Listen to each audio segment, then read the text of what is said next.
Ako po si Miss Winnie at ito ang ating unang kwento. Magandang araw. Tawagin niyo na lang po pala ako sa pangalang Danica, 24 anyos. Ako'y matagal nang nakatira sa bayan ng Dawis, Bayawan. Kasama ko ang aking nanay at nakababatang kapatid na si Aris. Tahimik ang aming buhay kahit simple at salat. Wala na po kaming tatay na ayon kay nanay maaga po kaming ipinagpalit sa ibang babae. Hindi ko na din siya nakikita at hindi ko kailanman nakadaupang palad. Mas mabuti na rin po yun kesa sa magkita kami pero mawawala naman ako ng respeto sa kanya. Sino ba naman kasi ang anak na matutuwa kung malalaman na ang kanilang ama ay irresponsable at sarili lamang ang iniisip?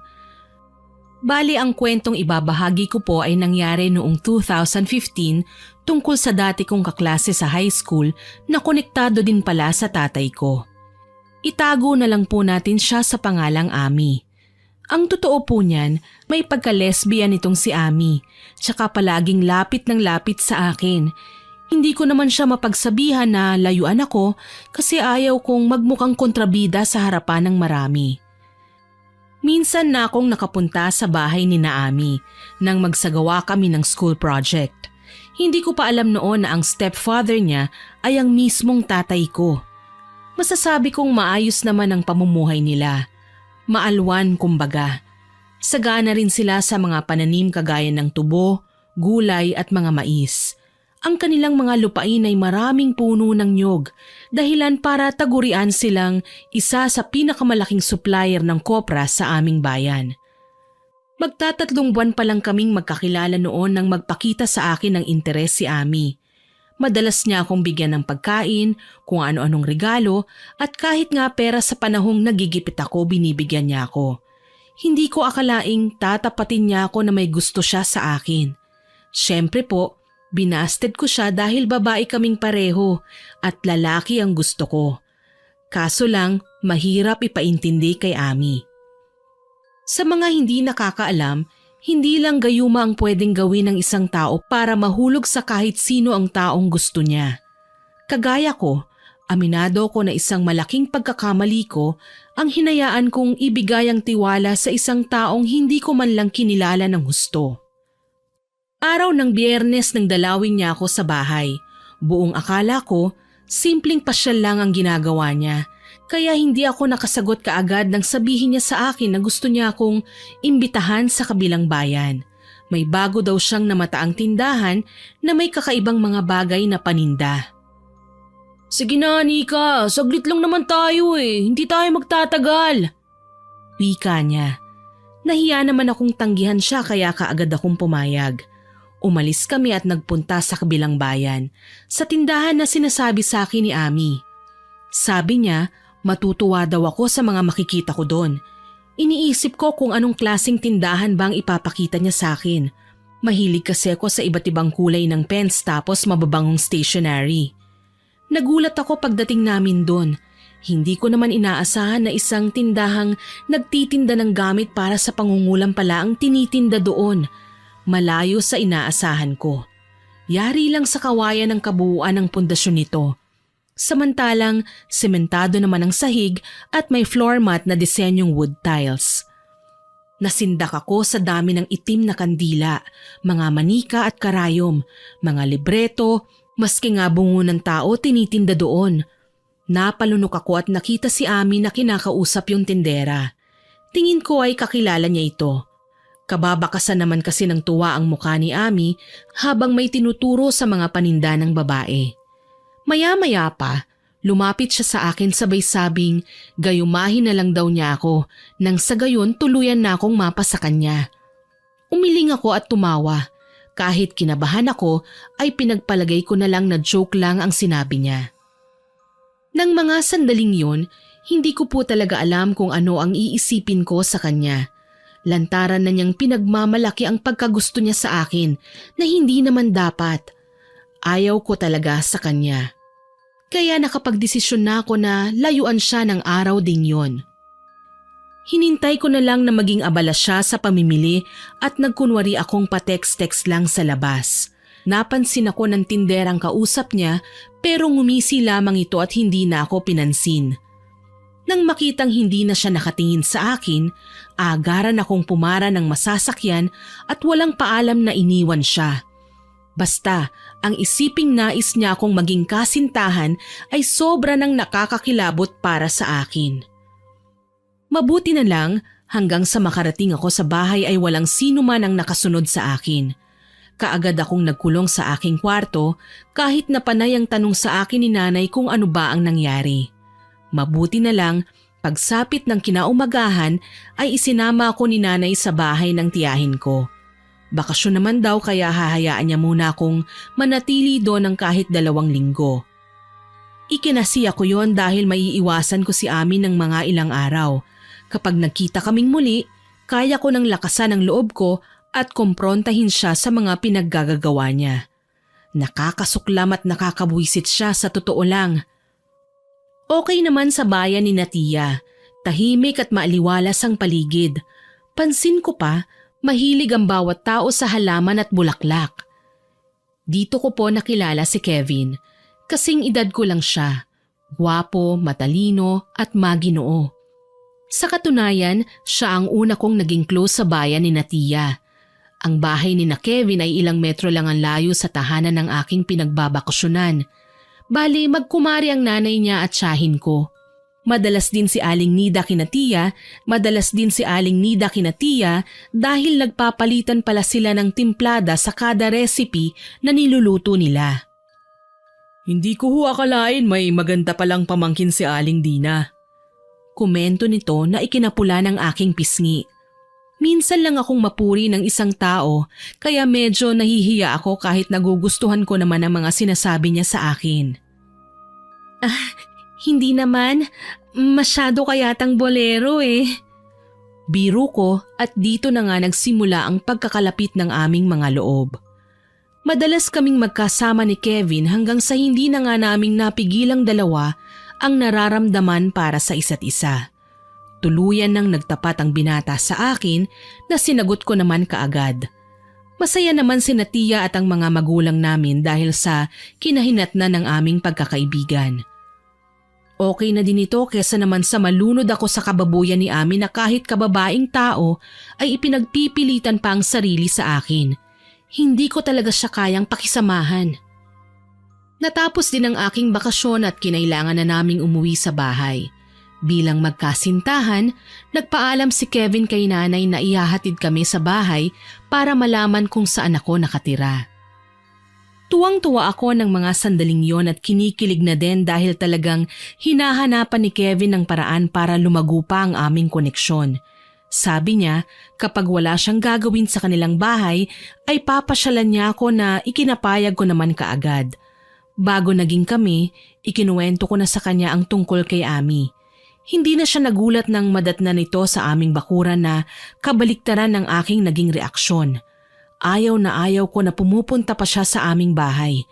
Hintakot akong nagtago sa likuran ni Kevin nang makitang kay talim ng titig ni Ami sa akin. Kahit nasa harapan namin ang aking boyfriend ay hindi man lang siya nahiyang sabihin ang gusto niyang sabihin. Ako lang ang nararapat sa'yo. Bakit ka nagpapaligaw sa iba? Ano, may nangyari na ba sa inyo? Wika nito na ikinasinghal ko kagad sa kanya. Talagang may mangyayari sa amin kapag hindi mo tinigil yung kababuyan mo. Aalis kami at hindi mo na makikita. Ano pa talaga ang gusto mo at pinipilit mo ang sarili mo sa akin? Pareho tayong babae, Ami. Nagwawala akong wika sa kanya. Sa labis naming pagkagulat ay naglupasay si Ami sa aming harapan. Mahal kita, Danica. Mahirap bang intindihin yun? Aniya na ikinagalaiti ko ng husto. Marahas ko siyang tinulak na ikinahiga niya sa lupa. Hindi kita mahal, Ami. Nakakadiri ka. At kahit naging lalaki ka pa, ay hindi rin kita magugustuhan. Desperada ka na. Wika ko na ikinatalim ng kanyang pagtitig sa akin. Dinuro niya ako at nginisihan ng nakaririmarim.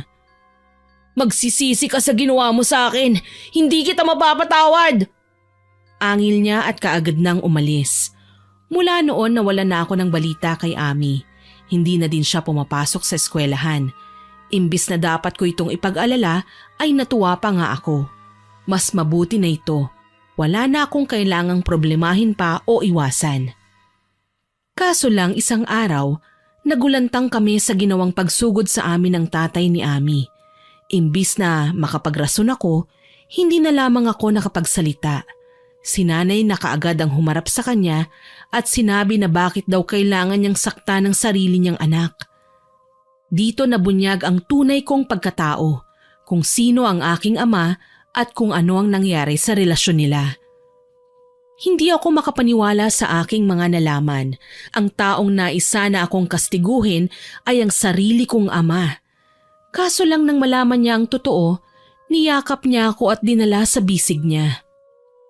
Patawarin mo ako, Danica. Hindi ko man lang kinilala ang buong pagkatao mo nang dumating ka sa bahay. Akala ko kamukha ka lang ng dati kong kasintahan. Aniya at ipinaliwanag na hindi sila kasal ni nanay at hindi man lang ipinagtapat ang tungkol sa akin noon. Kung nalaman niya lang ng mas maaga, hindi niya kami inabandona. May mga bagay lang talaga na mahirap iwasang mangyari, kaya walang ibang choice kundi ang tanggapin ito. Ipinaalam sa akin ni tatay na patay na si Ami. Nagpakamatay pagkatapos kong tanggihan ang kanyang pagmamahal. Ipinaliwanag ko ang mga gusto nito sa akin at naintindihan ako ng aking mga magulang. Maski nga raw ang nanay nito ay hindi naman kinukonsinti ang anak. Yun nga lamang, may mga pagkakataong mas mahirap paliwanagan ng taong sarado ang isipan. Naitanong ko kung nasaan ang bangkay ni Ami, kung nakaburol ba o kailangan pa nilang asikasuhin. Ang sabi niya, ibinalita na lang sa kanila ang kamatayan nito. Naanod daw sa malaking baha at hindi na natagpuan ang katawan. Dahil dito, nagsagawa sila ng pamisa sa kaluluwa ng dalaga sa sapa. Nalulungkot ako sa nangyari sa buhay niya. Hindi man lang niya nakita ng husto ang kagandahan ng mundo kung ginamit niya lang sana sa tama ang lahat ng meron siya para mabuhay.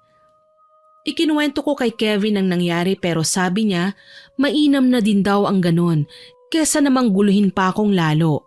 Kaso lang, nagising ako isang araw na may nagbago sa aking pakiramdam.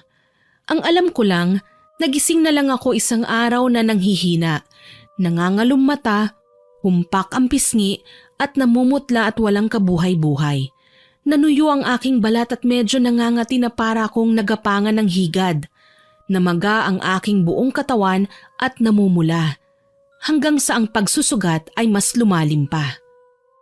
Dumating ako sa pinakapunto na nilalangaw na ako at nahuhulugan na ng mga uod ang bawat sugat ko. Noong time na yon, nakipaghiwalay ako kay Kevin. Wala na ang pisikal na kaanyuan ko. Masahol pa ako sa pinakalantang halaman na nakita ko. Pero lupasay lang ang aking natanggap mula kay Kevin. Ang sabi niya, hindi opsyon ang hiwalayan ko siya para gumaling ako sa aking mga karamdaman. Higit sa lahat, hindi naman daw pisikal na kaanyuan ko ang minahal niya, kundi sarili ko mismo. At sana huwag ko raw itong kalilimutan. Napaiyak ako sa labis na tuwa. Hindi ko akalaing magagawa niya akong pasiyahin ng ganoon. Ni minsan, wala pang taong nagpakita sa akin kung gaano ko kahalaga. Maliban sa mga magulang ko, kahit ang tatay ko na matagal nang nawalay sa akin, nakikita ko naman na ginagawa niya ang lahat para makabawi. Halos mandiri ako sa aking sarili.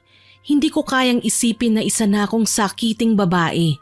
Gusto kong isumpa ang aking buong pagkatao, lalo na kapag napapaharap ako sa salamin at nakikita ang aking refleksyon. Naisip ko, sana namatay na lang ako. Pero hindi ako sinukuan ng aking mga magulang at ng aking kasintahan. Walang araw na hindi nila ako inihingi ng tulong sa mga kakilala nila. Dinala sa ospital at humingi ng tamang advice sa kung ano ang mga kailangang gawin. Nagulat kami dahil wala silang maibigay na findings tungkol sa aking kalagayan. Ang alam ko lang, hindi nila ako binigyan ng pagkakataon na mas lumala pa. Sinubukan nila akong dalhin sa albularyo. Nalaman nga nila na kinulam daw ako. Sa tulong ng iilang kakilala at ng mga dasal nila, naging maayos din kalaunan ang kalagayan ko. Naagapan ang muntikan ko ng pagkaagnas kahit nabubuhay pa. Salamat sa Panginoon na numbalik na din kahit papano ang aking lakas. Muli akong ginanahang mabuhay. Balik ako sa pag-aaral at labis itong ikinatuwa ng karamihan sa aking mga kaklase. Hindi ako makapaniwala na mararanasan ko ang pinakamatinding dagok sa buhay ko na akala ko hindi ko na malulusutan pa. Unti-unti kong nabawi ang aking lakas at kaayusan ng aking kalusugan. Magpapasko noon nang muli kong marinig mula sa aking mga kaklase ang tungkol kay Ami. Hindi raw pala basta lumapit sa mangkukulam ang babae para gawan ako ng masama, kundi si Ami mismo ang kumulam sa akin. Ang sabi nila, may binili raw ng mga gamit pangkulam si Ami sa kabilang bayan kung saan niya ako isinama noon. Kinilabutan tuloy ako. Paano kung may mga iniwang misyon si Ami sa tinderang naroon sa tindahan? Posible kaya na kulamin niya ako ulit? Wag naman sana. Nagpasalamat na lang ako sa kanila at nagpasyang puntahan ang nasabing tindahan. Nagulat ako dahil sarado ito at hindi na raw binubuksan. May katagalan na daw nawala ang tindera doon, simula nang mamatay si Ami. Ewan ko ba, gusto kong malaman kung ano ba talaga ang lihim nilang dalawa kaya kahit alam kong bawal, sinubukan kong mag-trespass sa tindahan. Madilim at maalikabok, pero naroon pa rin ang mga paninda nito na labis kong kinatatakutan. Napalunok ako. Nasa salaming aparador ang mga tinda na manika. Bawat isa sa kanila ay may kanya-kanyang itsura. May babae, may lalaki, may bata at matanda. Sa kabilang estante naroon ang mga likido na may nakatatak na label na lason. Iba't iba rin ang pangalan nito at kung saan nanggaling. May lason mula sa ahas, sa udto-udto, sa tarantula at maski sa palaka at alakdan. Lahat ng yun nakamamatay. Sa mesang gawaan naman nakalagay ang mga itim na libro at napakunot ang aking noo nang makitang may mga patak doon ng dugo. Parang sariwa pa. Kasunod nun ay naulinigan ko ang mabigat at mabagal na yapak papalapit sa kinapupwestuhan ko. Para bang pilit na sinusuyod ang lugar kaya halos mabingi ako sa labis na takot. Dito na napuno ng kaba ang aking puso. Siguradong hindi ako magiging ligtas sakali man na naisin kong magtagal doon kaya kailangan ko nang umalis. Walang lingon-likod akong tinungo ang pinto. Halos hindi na ako humihinga sa takot na pati yun ay marinig pa ng kung sino. Mabuti na lang, hindi na ako nahirapang lumabas. Mas naging maayos na ang aking paglalakad dahil kaya ko nang tumakbo ng kaibilis. Ginabi ako ng uwi noon mula sa aking lakad. Naisip kong sa kabilang shortcut na lamang dumaan para walang makakita sa akin na nanggaling sa tindahan. Mahirap na kasi kapag napagbintangan akong nag-trespassing kahit totoo naman talaga. May mga tanong lang kasi ako sa isipan na hinahanapan ko ng kasagutan. Mabuti na lang at mabilisan din akong humakbang. Habang naglalakad, hindi ko inaasahang may haharang sa aking daraanan. Ang aming bahay ay natatanaw ko lang ang layo mula sa aking kinatatayuan, na maririnig ko nga lang ang kahit na anong boses na nagmumula sa loob ng aming tahanan. Sobrang lapit kung tutuusin. Pwede naman akong tumakbo, kaso hindi ko magawa. Naunahan ako ng takot. Napakunot noo ko nang matanaw ang madilim na bubungan. Hindi ko alam kung ano ang aking iisipin nang makitang may kung anong bulto ng taong nanggaling sa taas na kaygaan ng katawang lumundag pababa sa lupa at saka umalis. Tinahak ang madilim na lugar ng kakahuyan sa kaliwang bahagi ng aming tahanan. Hindi ko maiwasang kilabutan. Nang ilang saglit lang ay marinig ko ang mahinang huni mula naman sa aking likuran. Muli akong humakbang. Dahan-dahan. Umaasang hindi nababalik ang kung anumang nakita ko o kung mapapansin pa ba ako noon. Nang makarinig ng kaluskos ay mabagal akong huminto sa paglalakad. May narinig ako sa aking likuran. Sabay lingon. Wala akong ibang nakikita maliban sa malaking kulay itim na ibong nasa gitna ng daan. Tila ba kanina pa yata niya ako sinusundan. Ibon lang naman yun kaya hindi ko magawang maalarma. Sa dami ng ibong naglipana sa aming lugar, normal na sa kanila na hayaan na lang dahil lilipad din naman ito kalaunan. Yun nga lang ang akala ko. Ilang minuto na ang nakakalipas ay hindi pa rin ito lumilipad. Parang may sariling isip na nakatanga ito sa kung saan ako nakatayo. Para bang binabantayan ng lahat ng galaw ko. Dito na ako naalarma. Nagsimula ulit akong maglakad. Mas mabilis na sa pagkakataong ito. Habang humahakbang ako, unti-unting lumalapit sa aking likuran ang kanyang anino na labis ko namang ikinatakot. Bakit naman hindi? Ang kanyang bulto ay dahan-dahang nagbabago. Malaking ibon siya sa tingin ko, ngunit ang kanyang anino ay nagiging tao. Habang naglalakad, panay ang aking pag-antanda. Tinatawag ang lahat ng santo at santang kilala ko. Maging ang mga anghel ay isinama ko na ang lahat na alam kong pangalan. Nagsimula na ding magbutil-butil ang pawis ko sa noo. Tila ba malalaking butil ng ulan kung makapatak sa aking muka. Ganun pa man, nilakasan ko ang aking loob. Malapit na ako sa bahay. Yun nga lang, kung kailan papasok na ako sa pinto ng bahay namin ay ganun na lang ang aking pagkataranta. Halos malalaking hakbang na ang ginawa ko makalayo lamang sa nasabing lugar. Kailangan na kailangan kong maakyat kaagad ang aming bahay. Kaso lang, bago ko pa man mabuksan ang pinto ay isang napakahabang kamay ang humila sa aking braso. Ni hindi ko na nagawang sumigaw dahil sa tindi ng aking pagkagulat. Aminado ako, nabigla ako sa bilis ng mga pangyayari. Ang alam ko lang, hinila ako ng kung sino mula sa may bungad ng aming bahay papunta sa bakuran.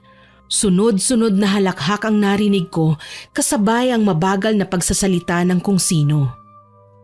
Akala mo ba hindi ko malalaman ang ginawa mo? Pumasok ka sa tindahan at nakialam sa mga nakalagay doon. Kaya ngayon hindi ako papayag na mabuhay ka pa pagkatapos ng kapangahasan mo. Asik nito sabay kalmot. Dito na ako hindi nakapagpigil. Napasigaw ako ng todo. Tulong! Tulungan niyo ako! Pumapalahaw kong sigaw.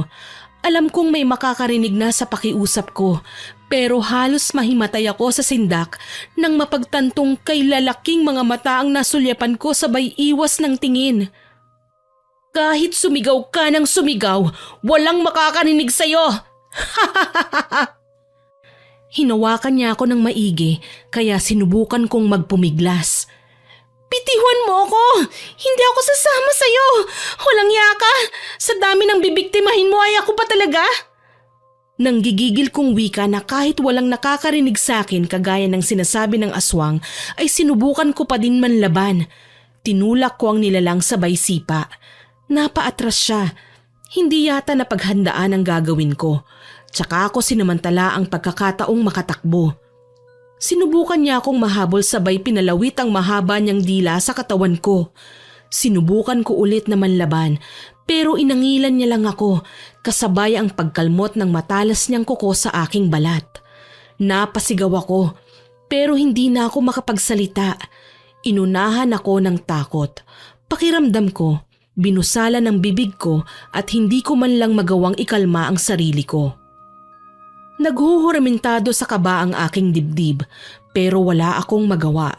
Sinubukan kong muling makipagtagisan sa kanya ng lakas kaso lang talagang hindi ko siya magawang talunin. Bigla ko siyang sinabunutan sabay takbo. Nakawala ako sa pagkakapulupot ng kanyang dila. Nanginginig sa takot na umaasang may makakakita sa akin. Kung bakit ba naman kasi wala man lang taong nakakarinig sa ingay na ginawa ko. Tinitignan kong muli ang nilalang. Mabalasik na muka ang nakatingin sa akin. May mapupulang mga mata, nandidilat at nanlilisik. Sa kanyang bibig ay naglalabasan na ang magkabilang pangil na mahaba sa karaniwan at may umaagos na malapot na laway na amoy malansa. Dito na ako tuluyang napaiyak. Pakiramdam ko, sasabog ang dibdib ko sa labis na takot. Nanginginig na nagmamakaawa ako sa kanya. Ngunit gaya nga ng inaasahan, hindi siya nakinig. Sa halip, malakas niya akong binalibag. Napasigaw ako ng malakas nang lumagapak ang aking katawan sa lupa. Napaiyak ako. Ito pala yung sinasabi nilang takot na umaabot sa puntong makakalimutan ko nang tumawag sa kanya para humingi ng tulong. Para bang pansamantalang nakalimutan ko pati na ang pangalan ko. Nanginginig man, pilit kong inaninag ang mukha ng nilalang.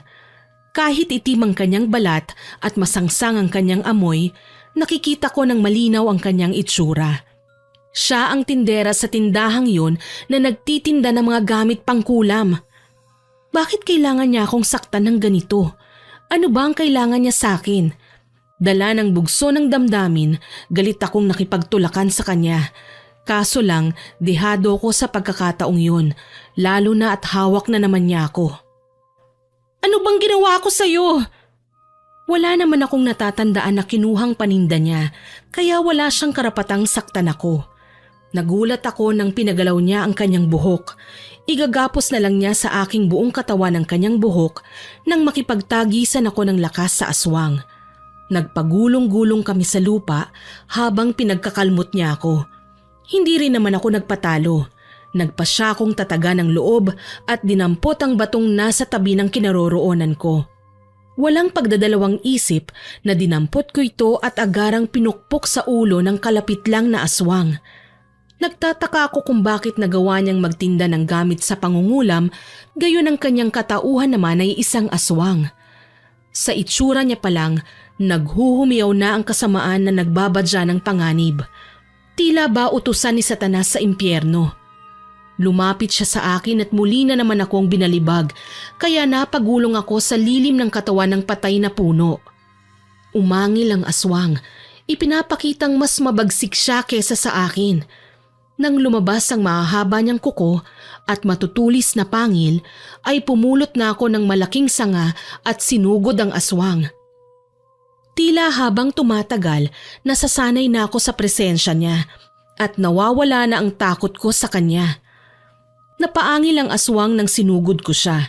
Hindi siya makapaniwala na dahan-dahan kong nababawi ang aking tapang. Walang babalang inatake ko siya ngunit humaba ang kanyang dila at tinusok ito sa aking dibdib. Nahirapan ako sa paggalaw pero muli akong bumawi. Ginawa ko ang lahat, mapaiksi lang ang kanyang madulas-dulas na dilang naghahanap ng paraan para makapulupot muli sa akin. Napasigaw ako sa labis na takot. Lulundagan na niya ako nang makita kong tumilapon siya sa malayo. Nagtatakang sinundan ko siya ng tingin. Napalingon din ako pabalik sa pinanggalingan niya. Nakita ko si Kevin, may hawak na malaking itak. Mukhang siyang nanakit sa aswang dahilan para tumilapon ito. Napaiyak ako nang sa wakas may nakakita na nga sa akin. Dali-dali niya akong dinaluhan at niyakap. Danica, anong nangyari sa'yo? Nag-aalalang tanong sa akin ni Kevin. Umiyak muna ako tsaka pinakalma ang aking sarili.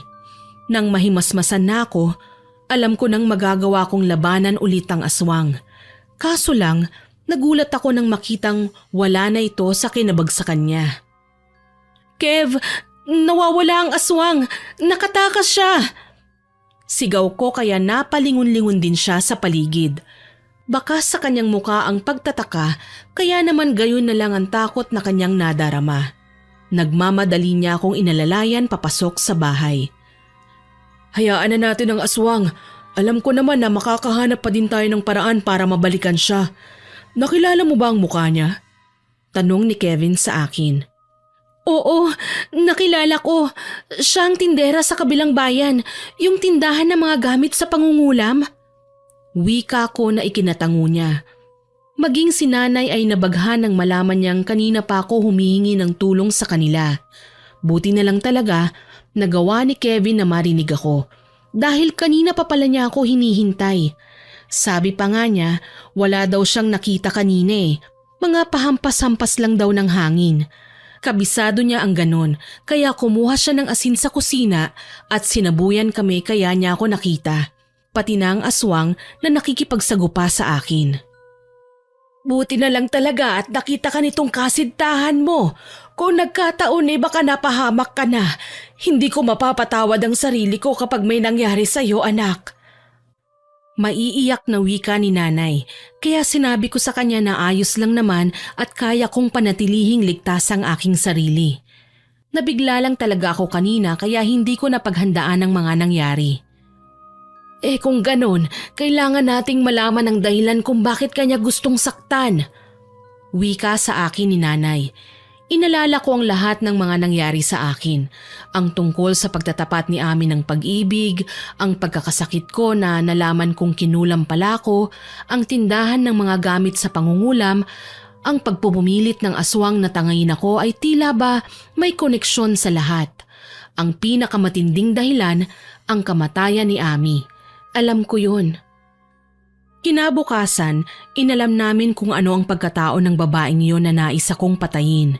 Dahil sa pagtanong-tanong namin, nalaman kong taga San Cristobal ang babae na may pangalang Lia. Siya ang malapit na kaibigan ni Ami. Sinubukan naming puntahan ang bahay niya. Nasa liblib na bahagi ito ng pinakahuling bayan mula sa amin. Napapalibutan ng matatayog na kahoy ang kanilang tahanan. May kalakihan kahit luma na.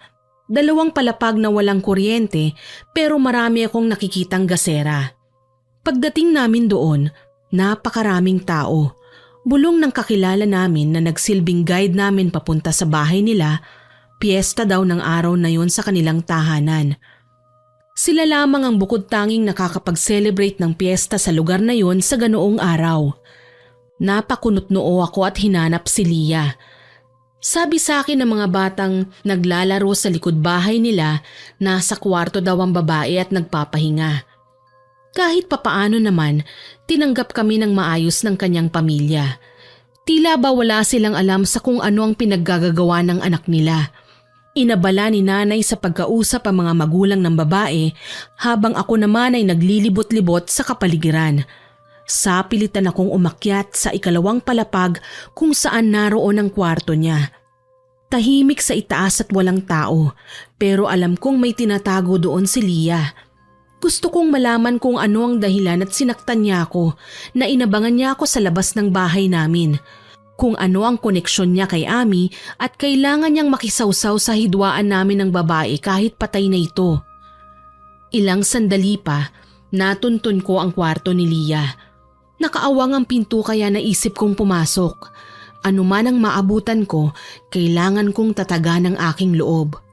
Ganun na lang ang pagkasindak na aking nadarama nang makita ang tila bangkay na nakahiga sa bagong gawang altar. Kinilabutan ako dahil sa gutay-gutay nitong katawan. Si Ami. Bago pa man ako makalapit sa bangkay, may narinig akong nagsalita sa aking likuran. Ganun na lang ang takot na aking nadarama nang mabosesa ng aswang. Hindi ko binalak na saktan ka kung sumama ka lang sana ng maayos sa akin kagabi. Ikaw ang may sala sa naging kamatayan ni Ami, kaya dugo mo lang ang pwede kong ipamalit para muli siyang mabuhay. Sigaw niya na ikinailing ko ng marahas. Alam ko naman na ako ang dahilan kung bakit namatay si Ami, pero hindi ko ito kasalanan. Alam ko naman na sinadya niya ang bagay na ito kaya walang dapat sisihin kundi siya lang. Kung hindi ba naman tanga ang kaibigan mo, tama bang ipagsiksikan niyang sarili niya sa akin? Hindi ko siya mahal. Nirerespeto ko ang pagkataong meron siya, pero ang katotohanan gusto niya akong maging kasintahan ay kasuklam-suklam na para sa akin. Wika ko na ikinasama niya ng tingin. Ngumisi si Lia at naglabas ng punyal tsaka humarap sa akin. Kung ganon, mas mainam na pag-isahin ko na lang kayo ngayon pa lang nang sa gayon sumaya naman ang kaibigan ko habang nagliliwaliw sa impyerno. Sigaw niya at sinugod ako. Dito na kami nagkagulo. Sinubukan kong iwasan ang lahat ng bagay na nakaharang sa aking tatakbuhan at pinagbabato ito sa kanyang harapan. Nagawa niyang umiwas pero hindi niya ako nahabol. Dumiretso ko sa kanilang balkonahe at muling umakyat papasok sa bintana ng kanyang kwarto. Natapakan ko pa ang bangkay ni Ami na nakahimlay sa altar kaya mas lalo kong nataranta. Pakiwari ko talaga, mababaliw ako sa labis na sindak habang nararamdaman sa aking mga paa ang napakalamig na katawan ni Ami na mukhang ilang buwan nang nasa kanyang posisyon. Hindi ka na makakaalis pa ng buhay sa lugar na to, Danica! Mamamatay ka kasama ng kaibigan ko! Singhal niya tsaka humalakhak ng husto. Halos mapasigaw ako sa takot nang makita ang mga tao sa labas na panandalian kong nilingon at nakita ang mga bitbit nila at nilalantakan. Mga katawan ng tao. Ilan sa kanila ay nginunguya ang mga ito. Hinihigop ang dugo at iniisa-isang mga daliri na para bang isa itong masarap na putahe. Gimbal akong nagtatakbo at naisip na hindi lang pala siya ang aswang. Marami sila at mukhang hindi na kami makakatakas pa. Naramdaman ko ang pamamasa ng aking pantalon kaya nakakasigurado ako na ihina ako sa sobrang pagkasindak. Nagmadali ako sa pagbaba sa unang palapag ng bahay nila. Naabutan kong nagkokomprontahan ang aking nanay at si Kevin sa mga magulang ni Leah. Hindi ako pumayag na hindi sila mahablot, sabay nagtatakbo na kami papunta sa labas ng bahay. Akala ko nga hindi na nila kami hahabulin. Nasaan yung tao naman ng mga ito?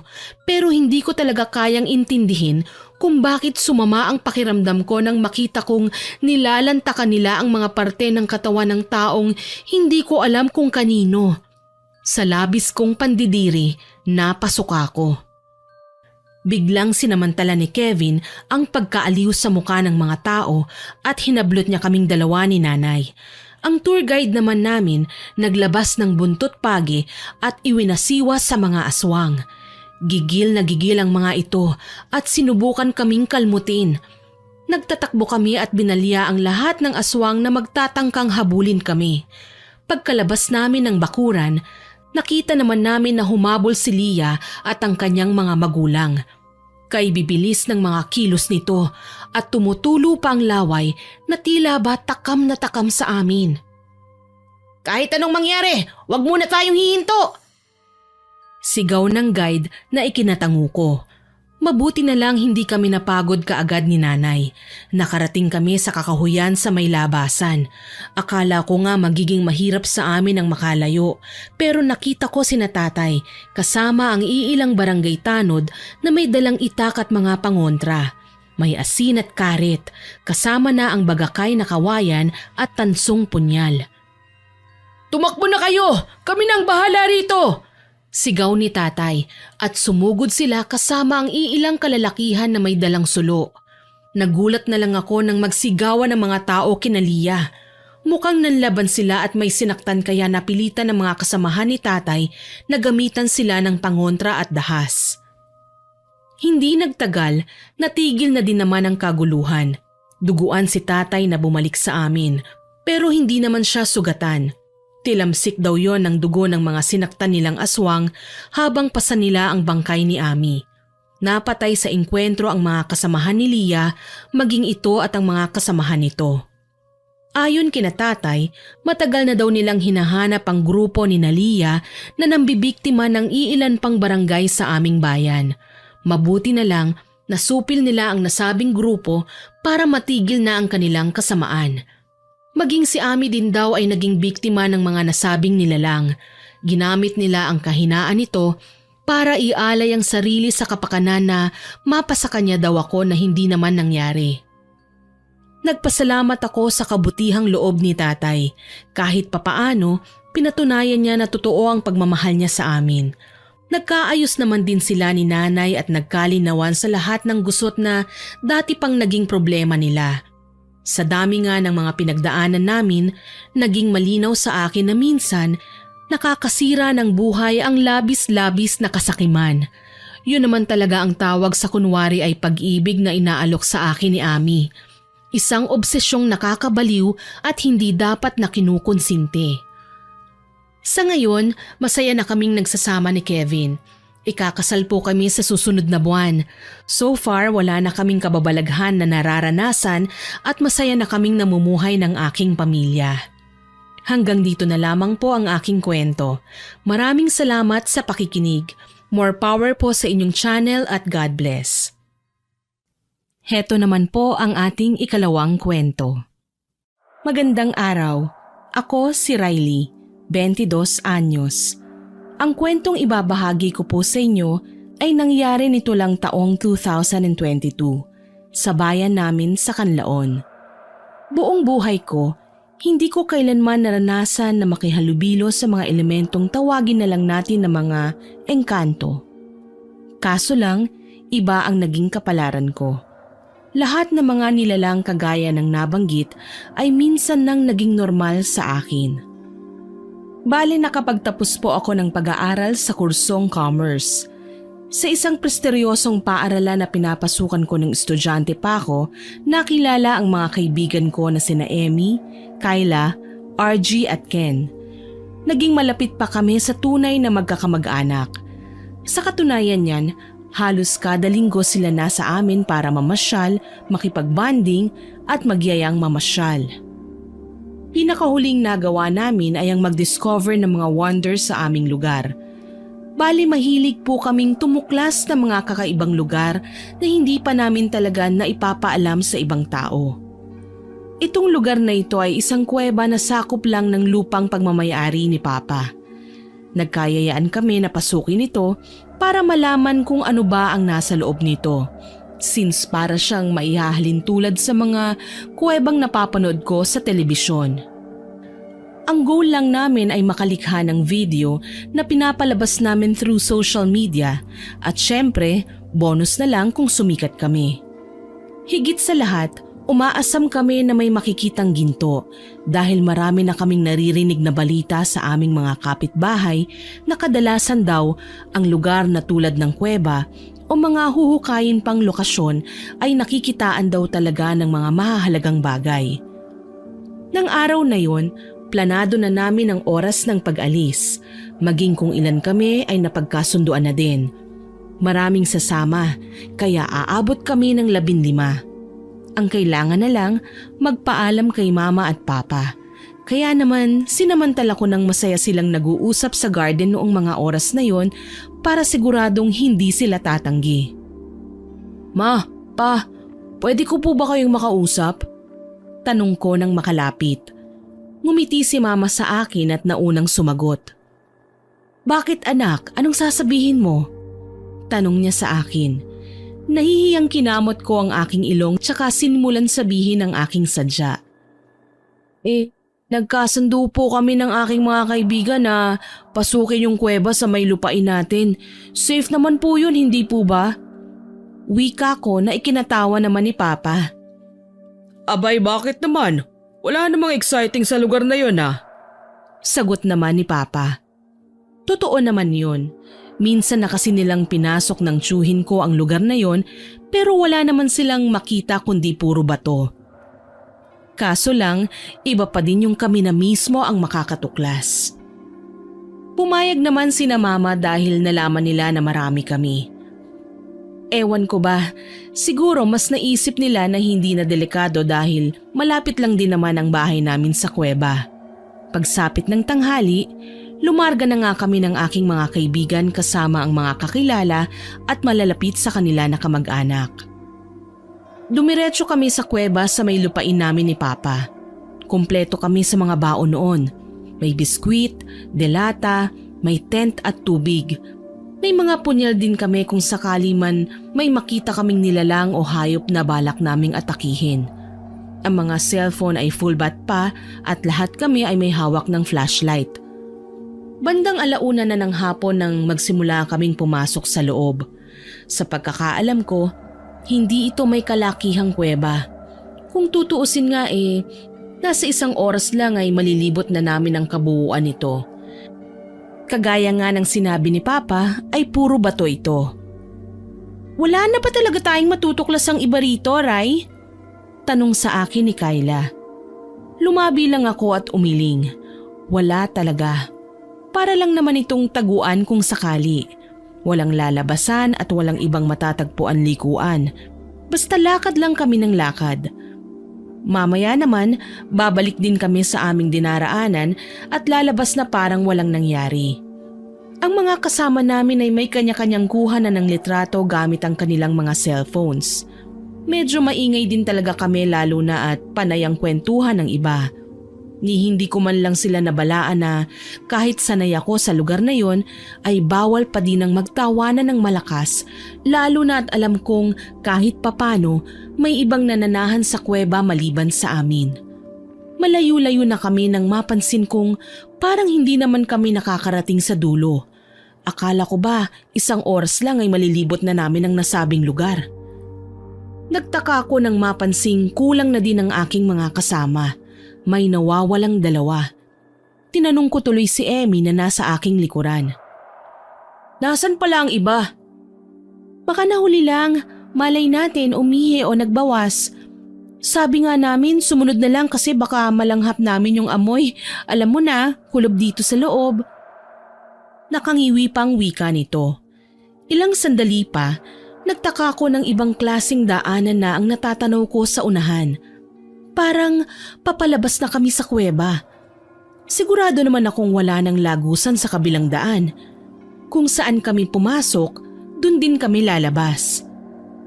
Teka Ray, kala ko ba wala ng ibang daanan? Saang bayan naman to papunta? Tanong ni RG na ikinalunok ko.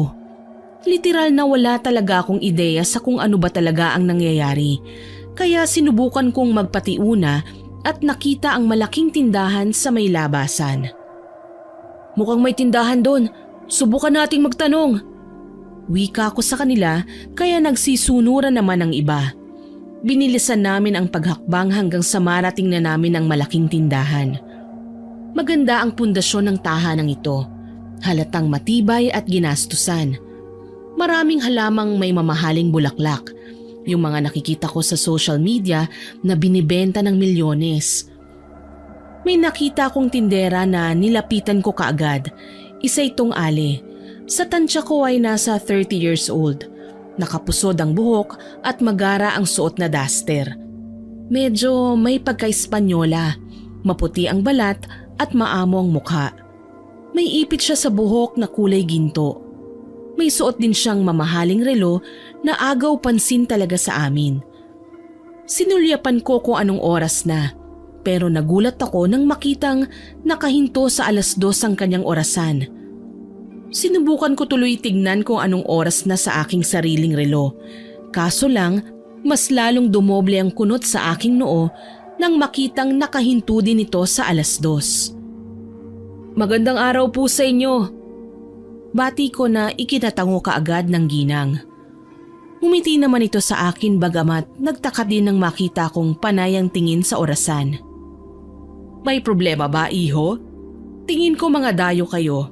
Taga saan ba kayo at mukhang marami kayo? Tanong nito kaya muli akong sumagot.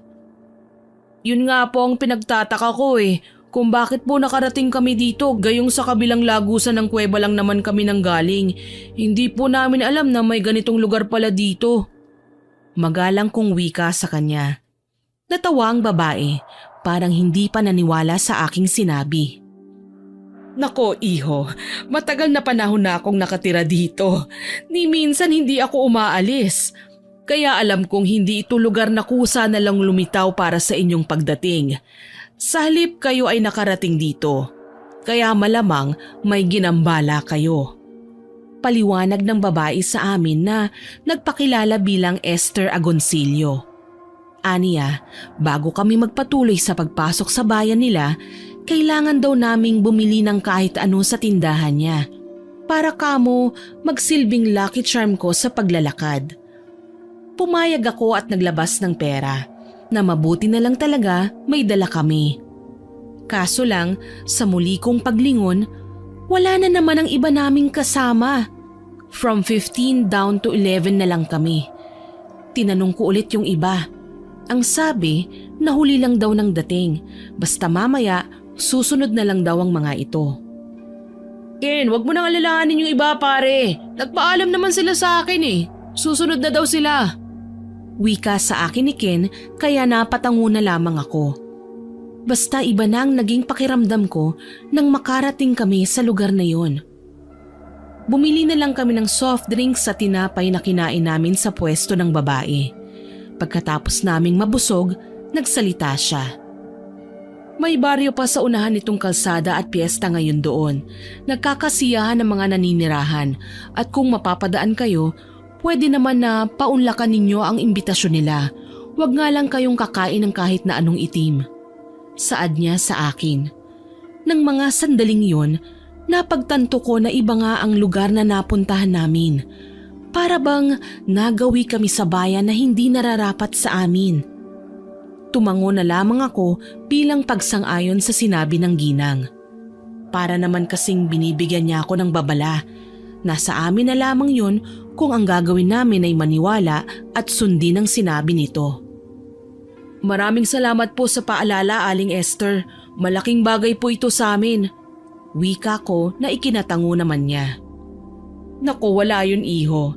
Sa tagal ko na din kasing narito, hindi ko na mabilang kung pangilan kayo sa mga naligaw. Pero tiwala naman ako na makakalabas din kayo. Basta magpakatatag lang kayo at magtiwala sa may lalang sa lahat ng may mga buhay sa mundo. Ang mahalaga, huwag na huwag kayong maghihiwalay. Bilin nito. Tumango kaagad ako at nagulat nang may iabot siya sa akin. Ano po yan, Aling Esther? Tanong ko at tinanggap ang binigay niya sa akin. Ito ay isang klase ng bato na kapag dinurog mo, malalaman mo kung ano ba talaga ang tunay na anyo ng lugar na kinaroroonan ninyo.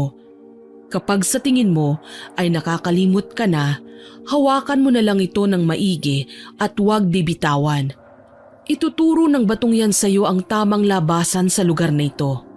Pero gagawin mo ito nang magkakasama kayong lahat na pumasok sa sinabi mong kuweba ha. Kapag nabigo kang gawin yun, maiiwan sa lugar na ito ang iyong mga kaibigan. Wika ni Aling Esther. Nagpasalamat naman kaagad ako. May kaliitan lang naman ang batong yon na pahaba at kasing liit lang ng daliri. Pero imposibleng mabitawan ko ito kapag hawak ko.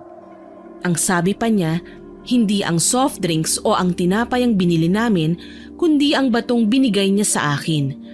Ang mas nakakawirdo pa sa matanda, ayaw niyang tumanggap ng perang papel. Mas gusto daw niya ng barya. Nagpasya kaming magpatuloy na sa paglalakad. Nagpaalam na kaagad kami kay Aling Esther at tiningnang muli ang kanyang malaking tindahan. Para may remembrance kami sa kabutihan niya ay nagpaalam ako na kung pwede ko ba siyang kunan ng litrato kasama ang buong lugar. Pumayag naman ang ginang kaya nagawa ko siyang picturan. Tuluyan na nga kaming umalis pagkatapos nun. Iilang minuto ulit kami sa paghakbang nang magulat ako sa pamumutla ni RG at ng 4 pa naming kasama.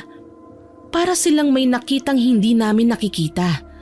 Baka sa kanilang muka ang takot habang palingon-lingon sa paligid na animoy hindi nila kami nakikita. Uy RG, ano bang nangyari sa'yo? Tanong ni Kyla. Alam naming nagsasalita si RG pero hindi namin alam kung bakit parang nilalamon niya ang letra ng kanyang mga salita. Hindi tuloy namin siya maintindihan. Para siyang na-stroke na parang hindi naman. Ilan din sa mga kasamahan namin ay katulad din ni RG, parang nawawala sa sarili. Para silang may nakikita na wala naman sa aming kinaroroonan. Para mapakalma ang lahat, sinubukan naming bumalik sa tindahan ni Aling Esther para makahingi ng tulong. Walang sabi-sabing tumakbo ako papunta roon dahil madali naman itong matunton. Wala naman kaming nilikuan. Kaso lang, napatda ako nang makitang naging bakante ang loteng kinatitirikan ng bahay at tindahan ni Aling Esther. Wala na ang naggagandahang mga bulaklak, ang sementadong balkonahe at ang tindahan. Tanging lupa na lamang na may talahiban ang naiwan.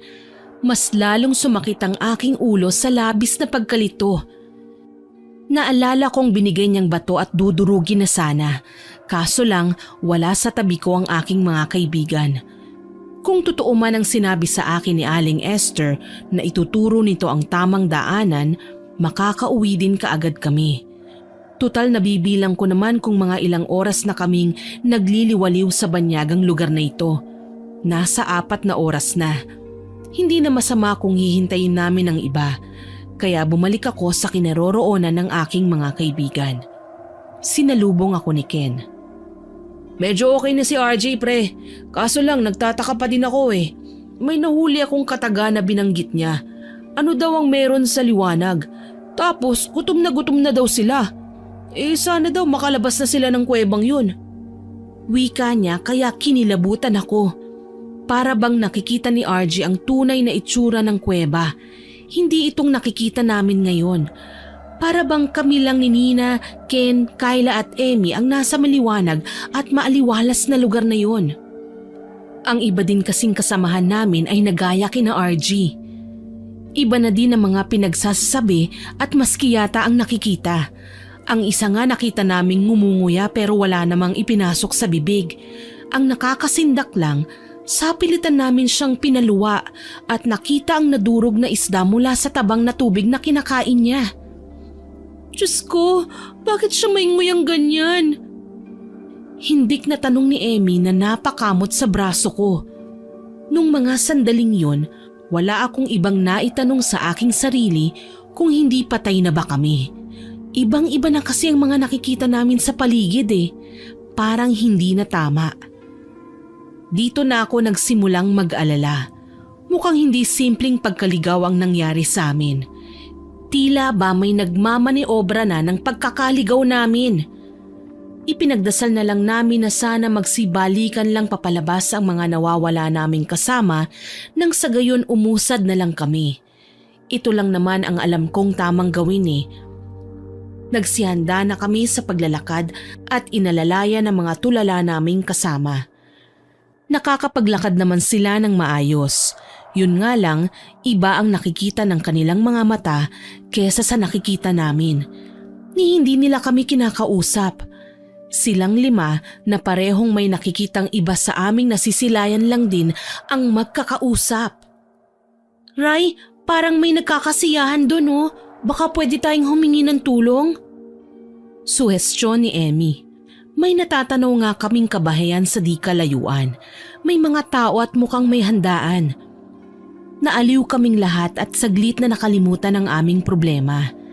Agaran kaming nagpunta sa lugar na yon at sinubukang lumapit sa mga tao. May malaking paarkong disenyo ang kanilang lugar na may nakalagay na Happy Fiesta. May naririnig din kaming malamyos na musika at nakita naming kay gaganda at gwapo ng mga tao sa lugar na yon. Isa sa kanila, nakatuksido at maputi ang lumapit sa amin. Magandang araw, ako si Earl, ang duke sa bayang ito. Mukhang kayo ang mga dayo. Ano ang may paglilingkod namin sa inyo? Tanong nito. Hindi ko maiwasang kilabutan sa taglay niyang kagandahang lalaki. Para bang habang tumatagal na tinititigan sila ay mistulang nakakatakot na. Magandang araw, Sir Earl. Kami po ay naliligaw. Nagbabaka sakali lang kami na matulungan nyo. Wika ko kaya ngumiti sa amin ang lalaki. Oo naman, matutulungan namin kayo. Pero sana, hayaan niyo muna akong pagsilbihan kayo. Mukhang pagod at malayo ang inyong pinanggalingan, kahit man lamang sana mainit na kape ay maihandog namin sa inyo. Kakaiba ang pananalita nito, kaya pinilit kong makisabay para naman magkaintindihan kami. Pinapasok niya kami sa malaking arko at lumagpas kami sa animoy guardhouse na naroon. Ang kaninang matamlay na kalsada at mukhang papunta sa probinsya ay napalitan naman ng modernong istruktura. Nawala ang baku-bakong daan at naglalaylayang sanga sa paligid. Naging aspaltado na ang daan. Maraming ilaw, nagkikislapan ng mga naglalakihang gusali at may magagarang bahay. Ang mga tao doon ay nakabihis mayaman, tadtad ng mamahaling alahas at kung ano pang kilalang diamante. Sa bawat gilid ng kalsada, nakahimpil ang mga mamahaling kotse na mas makintab pa yata sa salamin. Napahawak sa aking magkabilang balikat ang 2 babae, sina Emmy at Kyla. Ray, anong klaseng lugar ito? Bakit parang nakakatakot? Oo nga, parang hindi na totoo. Sigurado ka bang talagang buhay pa tayo? Sabi ni Emmy. Tipid akong ngumiti sa aking mga kaibigan. Oo naman, naniniwala akong buhay pa tayo. Kung hindi, bakit magkakasama pa din tayo ngayon? May nangyari lang, sigurado ako. Pero alam kong hindi to parte ng kamatayan natin na inaakala ninyo. Simula kanina, naglakad naman tayo, hindi ba? Walang nagkasugat, walang nadapa o nagalusan. Paliwanag ko sa kanila. Tumango na lamang ang mga kasama ko at ipinanatag ang kanilang mga loob. Alam ko naman na pwede silang kabahan, mabalisa o mag-alala. Pero isa lang talaga ang maipapangako ko sa kanila. Magiging ayos din ang lahat pagkatapos ng pangyayaring ito. Sinundan na lang namin si Sir Earl at nakitang pinatuloy niya kami sa isang bungalow na bahay. May kalawakan yun at mukhang namimintana ng maayos. Manatili muna kayo dito ng mga ilang oras. Magpahangin kayo kung ayaw niyong makisali sa kasiyahan namin sa labas. Wika ng lalaki kaya napatango ako. Siyempre naman, dayo lang kami. Nakakahiya kung bigla na lang kaming mag-gate crash sa party. Salamat po, sir. Sabay na wika ni na Emmy at Kyla. Napalingon naman siya sa aming mga kasama. Ano pala ang nangyari sa kanila? Tukoy niya kina RG na noong mga sandaling yun ay nakatulala pa din at hindi man lang nakakapagsalita. Gayunpaman, nakikita kong medyo payapa na ang reaksyon ng kanilang mga muka kaya alam kong wala silang nakikitang hindi maganda. Ipinaliwanag ko naman sa kanya ang totoo sa kung ano talaga ang nangyayari. Mabuti na lang naiintindihan niya ako. May inutusan siyang mga katulong para maghanda ng tsaa sa aking mga kasamahan. Ipainom mo sa kanila ang tsaa. Makakapagpahinga sila at makakatulog. Wika niya na ikinatango ko naman. Pinagtulungan naming painumin ang ilan sa kanila. Kagaya nga ng sinabi ni Sir Earl, naging payapa na din ang kanilang pagtulog. Si RG na lang ang nanatiling gising pero kalmado na. Sige po, Sir Earl. Ayos na muna kami dito. Kailangan din kasi namin na magpahinga sandali. Wika ko naman kaya tumango siya at sinabihan kaming hanapin siya kung may iba pa kaming kailangan. Nakahinga ko ng maluwag nang maiwan kaming 11 katao sa malaking bahay na yon. Si Emmy na hindi mawala ang pagkamangha, naisipan talagang maglakad-lakad at suyuri ng paligid. Nagulat at nagandahan siya sa mga nakakalat na palamuti at mamahaling muebles sa loob nito. Ang ganda talaga ng bahay na to. Alam mo, Ray, pinangarap kong makapunta sa mga ganitong bahay dati. Hindi ko akalaing matutupad yun ngayon. Aniya, inakbayan siya ni Ken na noon ay kaiinom lang sa baon naming tubig. Ako naman ay namimiss na ang pamilya ko. Narito ang feeling na parang ang tagal ko nang nawala sa kanila. Sabi ng binata. Tipid akong ngumiti. Lahat ng nararamdaman nila ay nararamdaman ko din. Pinilit ko lang na wag magsalita dahil malaking parte ng sarili ko ang nakukonsensya at lalo na't ako ang nagdala sa kanila sa lugar na ito. Mas lalo akong nalulungkot dahil hindi ko man lang sila narinig na sinisisi ako. Sa halip, nakadepende pa din sila sa akin na para bang ako ang kanilang kuya na pwede nilang pagkatiwalaan at sabihan ng kanilang mga saloobin. Hindi ko namalayan na pumatak ang luha ko ng mga sandaling yon. Hindi na ako nag-inarte pa at niyakap silang lahat, maging si RG na hindi naman nagsasalita at malayo pa din ang tanaw. Huwag kayong mag-alala ha, kapit lang tayo. Alam ko makakalabas din tayo sa lugar na to. Pangako.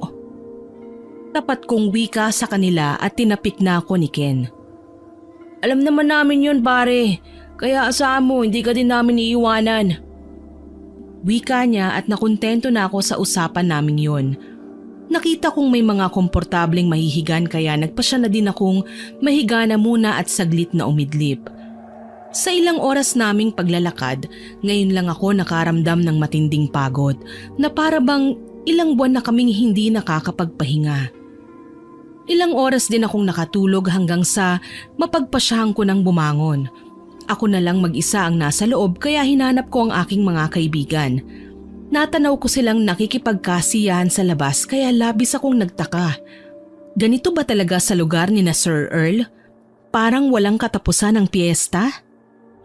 Lumabas ako at nakitang nakikisali sa laro sina Kyla, Ken at Emmy. Iilang premyo na nga din ang kanilang natanggap dahil sa sunod-sunod na pagkapanalo. Si RG naman nakaupo lamang sa isang tabi at malayo pa din ang tanaw. Pero medyo bumubuti na ang pakiramdam. Ilan sa mga taong naroon ay nilalapitan sila.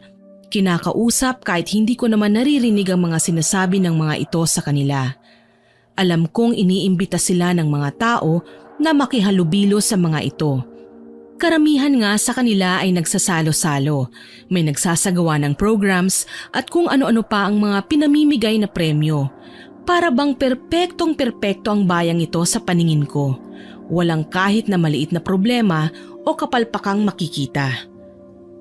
Tuwa naman na lumapit ako sa kanila at hinanap ang iba pa naming kasama. Ang sabi ni Kyla, medyo mabuti na din daw ang pakiramdam ng mga kasamahan namin.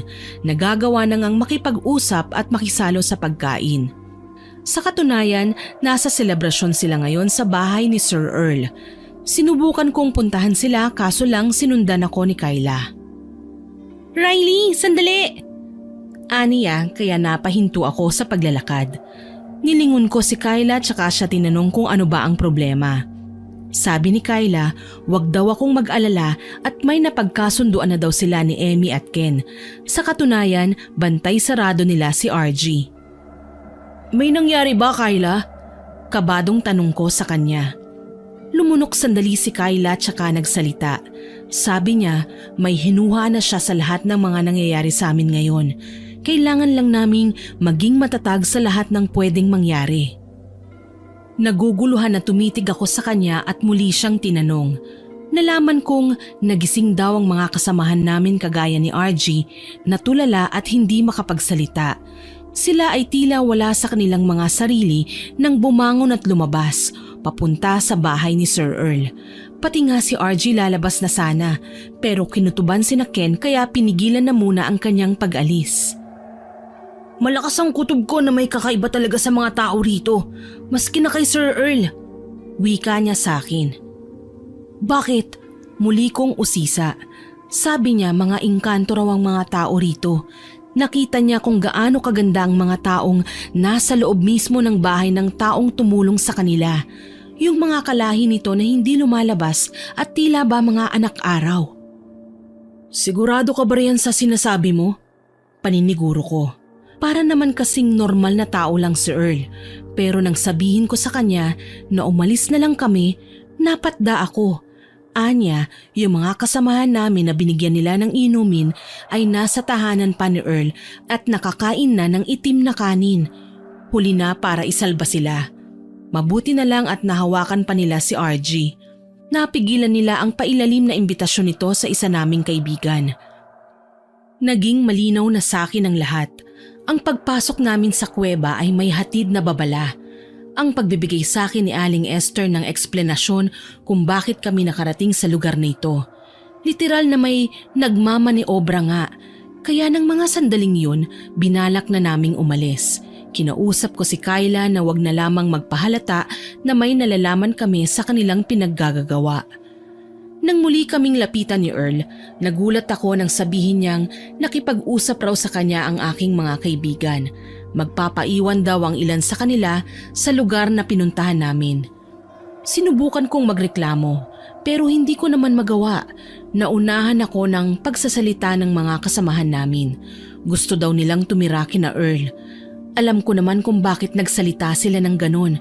Nawala na nga sila ng tuluyan sa kanilang mga sarili dahil nakakain na nga sila ng itim na kanin. Sa ayaw man namin o gusto, kabilang na sa lahing engkanto ang mga ilan sa mga kasamahan namin na gusto lang naman ay makapasok sa kuweba at tumuklas ng magandang lugar.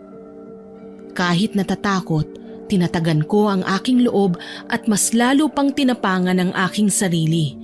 Lilima na lang kami ni na RG, Ken, Emmy at Kyla na makakalabas sa lugar na yon at wala na akong pakialam. Ang mahalaga, makaligtas pa din kami.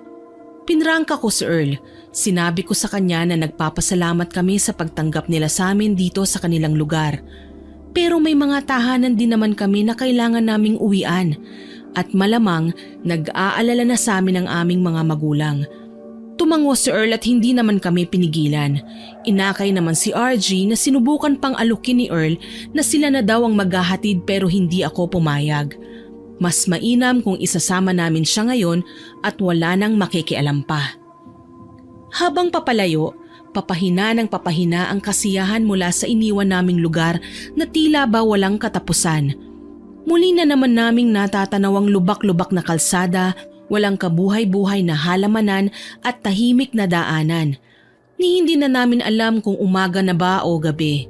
Basta ang kwenta ko, halos 5 araw na kaming palakad-lakad sa kalsadang wala na yatang duluhan. Ni wala kaming matanaw na highway o makipot na kalsadang magdadala sa amin sa panibagong bayan. Gayunpaman, ayos na din ito kaysa manatili kami sa lugar ni na Earl na puno ng pagpapanggap. Alam namin na sila ang mga engkantong naghahanap ng mga taong mananatili sa kanilang mundo. Humihinto lang kami kapag napapagod, kagaya ng nangyayari ngayon. Kakarampot na lang na biskwit ang natira sa amin. Si RJ naman, tila hindi naman nagugutom. Panay pa din ang pagtanaw nito sa malayo, hindi pa din nagsasalita. Nang muli kaming maglakad, magkaagapay kami ni Ken sa pag-akbay sa lalaki. "Malayo pa ba tayo?" Aburido ng tanong ni Kyla. Nanlalagkit na ang aming mga katawan at pawisan. Ni wala man lang kaming masilungan hanggang sa may matanaw na namang kaming kubo sa may sangang daan. Nagkatinginan kaming 4. Maliban kay RJ na ayun, parang nakasanayan na namin na tulala. "Baka naman may tubig sila dyan," wika naman ni Emmy na namumutla sa labis na pagkauhaw. Pinakiusapan ko tuloy ang mga ito na manatili na lang muna sa gilid at ako na ang pupunta sa kamalig. Susubukan kong tingnan kung may tao ba o wala. Mabuting-mabuti na lang talaga at may napansin akong matandang babae sa may bakuran. Abala ito sa pagwawalis sa paligid. Nilapitan ko ang ginang at kinausap. "Mawalang galang na po, Manang. Pwede bang magtanong?" Magalang kong wika na ikinalingon nito sa akin. Napaatras ako sa takot nang makita ang kulubot niyang muka. May sobrang tangos na ilong at may katulisang baba. Ang mahaba niyang buhok ay magulo, kasing gulo ng munting detalye sa kanyang muka na naglalarawan ng pagiging isang mangkukulam. Ngumisi siya sa akin, kaya sapilitan na din akong ngumiti. "Anong kailangan ng isang dayong binata sa akin at nakarating ka pa talaga sa aking lungga?" Tanong nito na ikinalunok ko. Sinabi ko sa kanya na kami ay nauuhaw. Baka may tubig siyang extra o kung may alam siyang batis na pwede naming kuhanan ng maiinom. Ngumisi ng mas malawak ang matanda. "Bakit pa kayo hahanap sa malayo? Nasa loob ng bahay ang tubig na pwedeng magpawi sa uhaw na nadarama ninyo." Wika nito sabay alalay sa akin tsaka tinuro ang pinto. Hindi ako pumasok kaagad sa bahay dahil binalikan ko pa ang aking mga kaibigan. Nakita naman nila kaagad ako at sabay-sabay na kaming sumunod sa matanda papasok ng bahay niya.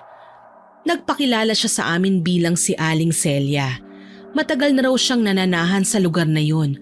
Nag-iisa dahil walang pamilya. "Alam nyo, kung wala kayong mauuwian ay pwede naman kayong manatili dito sa aking bahay. Gagawin ko kayong mga anak." Nakakasindak maging ang paghalakak nito kaya hindi tuloy kami mapakali. Lalo na nga ako na animoy may bumubulong sa aking sarili na hindi ko dapat pagkatiwalaan ng matandang babaeng yun. Aling Celia, pahingi naman po kami ng tubig." Bigla ang wika ni Kyla kaya naudlot ang mga balakpasan ng sabihin ni Aling Celia. Buti na din yun, kahit papano nabawasan ang kanyang mga dapat sana ay sasabihin na tunay naman talagang nakakapanindig balahibo. Pinaghanda niya kami ng mga baso at tubig sa pitsyel. Habang kinakalat yun sa mesa, panay ang tingin niya sa kaibigan naming si RG. "Arang sakitin ang kaibigan nyong yan ah. Pwede bang hiramin ko muna siya?" Aniya at ikinatayong bigla ni Kyla. "Manang, hindi po laruan ng aming kaibigan." Asik niya kaya ganun na lamang ang paghalakhak ni Aling Celia. Iha, ako'y nagbibiro lang naman. Bakit ba napakaseryoso mo naman? Wika niya tsaka nginisihan na lamang ng tipid si Kyla na kaagad ko na ding pinaupo ulit sa upuan. Nakakahiya naman kay Manang, nakikiinom na nga lang tayo hindi ba? Tapos tayo ba tong magwawala at magagalit na lang bigla? Minahon na lang muna tayo ng konti. Pakiusap ko sa kanya. Salamat na lang at nakinig sa akin si Kyla, tsaka tipid na pinasalamatan na din si Aling Celia. Nakainom na din kami kahit papaano. Sinubukan pa kaming ipaghain ng kung anong karne ng matanda kaya ganun na lang ang pag-atras ko. Nahawakan ko ang platong iniabot niya sa amin at nakita ang mga karneng nais niyang ipakain sa amin. Mistula itong mga laman loob ng tao. Walang babala na basta na lamang akong nagsuka kasabay ang pagsitayuan ng aking mga kasama sa loob. Ngumisi ng kay lapad ang matanda tsaka pumatong sa mesa. Manang, anong ginagawa niyo riyan? Gulat kong tanong. Lahat kami nataranta sa ginawa niyang yun, kaso lang mas nahindik kami sa ginawa niyang pagsasalita. Matagal ko na talagang gustong magkaroon ng kasama dito yung kagaya na lang sana ninyo. Ang kaso lang, ayaw nyo naman. Mas mabuti pang gawin ko na lang kayong hapunan. Aniya sabay asik ng kay Bagsik. Tuluyan na nga kaming nang hilakbot nang makita ang kanyang pagbabago ng anyo. Tunay nga naman na hindi namin yun inaasahan, kaya ganun na lang ang takot na aking naramdaman nang sa kalaunan malaman kong siya pala ay isang aswang. Nag-unahan kami ng aking mga kaibigan sa pagtakbo palabas ng bahay ni Aling Celia. Hindi na kami nag-abalang uminom pa ulit o kahit na alam kong hindi pa naman talaga kami totoong nakapagpapahinga ng tama. Mas lamang ang pagnanais namin na makaligtas mula sa tiyak na kapahamakan. Lumayo kami sa bakuran at naghawak-hawak kamay na tumakbo habang akay-akay namin si RG. Wala na akong pakialam kahit na magkandada pa kami. Ang mahalaga, magawa naming lumayo sa aswang. Ano bang nangyayari sa atin? Una, engkanto, tapos ngayon naman, aswang? Hinihingal na wika ni Emmy. Umiling ako.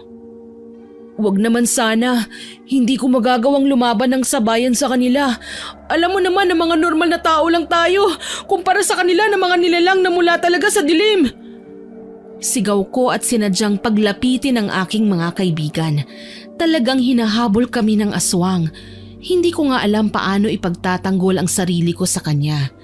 Kaya nang sumagi sa aking isipan ang tungkol sa binigay na bato ni Aling Esther, ay hindi na ako nag-aksaya pa ng oras. Kaagad ko itong dinurog sa mismong kinatatayuan namin.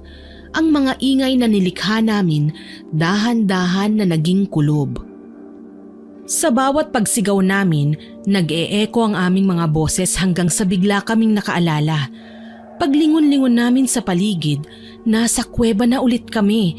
Para bang hindi naman kami umalis doon. Kabadong tinignan ko ang aking mga kasama. Kagaya ko, nakatayo din lang ang mga ito at mukhang natataranta. Umatras ako at nakita ang itsura ni RG dahil siya ang una kong nasilayan. Umiiyak siya, bakas ang takot sa muka at nagsasalita. Riley, Ken, Emmy, akala ko hindi na kayo babalik sa dati. Kyla, salamat sa Panginoon at naging maayos na kayo. Wika niya sabay wala sa wisyong humagulgol. Nagulat ako at hindi ako nakapagsalita. Siya itong nawala saglit sa kamalayan at natulala. Bakit ngayon kami itong nababaligtad sa pagkakasabi niya? Habang nagpapaliwanag, nagulat ako nang mapagtantong halos pira-piraso na lamang ang damit namin. Hindi na din kami malinis tingnan at halos mamutla na kami sa labis na kaputian. Yon ang napapansin ko dahil sa labasan na nasa unahan at nakakaabot sa amin ng liwanag. Napaiyak ako at ang aking mga kaibigan. Walang sino man ang matinong makapagpapaliwanag sa kung ano ba ang tunay na nangyari sa amin sa loob ng kuweba. Sa buong durasyon na magkakasama kami sa loob ng malamig at madilim na lugar na yon, marami ang nawala at naging saksi si RG sa paglalakbay namin na walang katapusan. Nakalimutan ko na kung anong araw na at umaga pa ba o gabi. Mahiwaga ang kuwebang ito dahil basta na lang may nagliliwanag sa bawat sulok at hinihigo pa mga kasamahan natin para bang dinadala sila sa ibang dimensyon. Ako nga muntikan nang sumama nang wala na akong makausap dahil puro kayo tulala. Pero nagugulat ako na sa tuwing tatangkain kong lumakad palayo, hinahawakan niyo ako ng mahigpit. Kwento ni RG sa amin. Nakakagulat man, nagawa pa din naming makalabas sa kuweba. Yun nga lang, nalaman naming 9 na buwan na pala kaming nawawala. Akala ng mga magulang namin, patay na kami. Ang mas nakakapanindig balahibo pa, sa ibang bayan na kami nakarating, ilang milya ang layo sa Canlaon. Ang makapagpapatunay lang na totoo ang aming mga nakita at naranasan ay ang kamerang dala ko na kinalkal kagad namin ng litrato. Tinumbok ko ang larawan ng tindahan ni Aling Esther na una naming nakita at nangilabot ako ng husto nang makitang isang groto pala yun at ang Aling Esther na katabi kong nakatayo ay rebulto ng mahal na Birheng Maria. Marahil may mga nagambala talaga kami sa kuweba at tinangka na kaming kunin, pero ginabayan kami ng Panginoon at itinuro sa tamang daan pauwi. Hanggang dito na lamang po, maraming salamat at God bless po sa inyong channel. Naway nagustuhan nyo ang aking ibinahaging kwento. Hanggang sa muli, ako po si Miss Winnie, nagpapasalamat sa inyong pakikinig.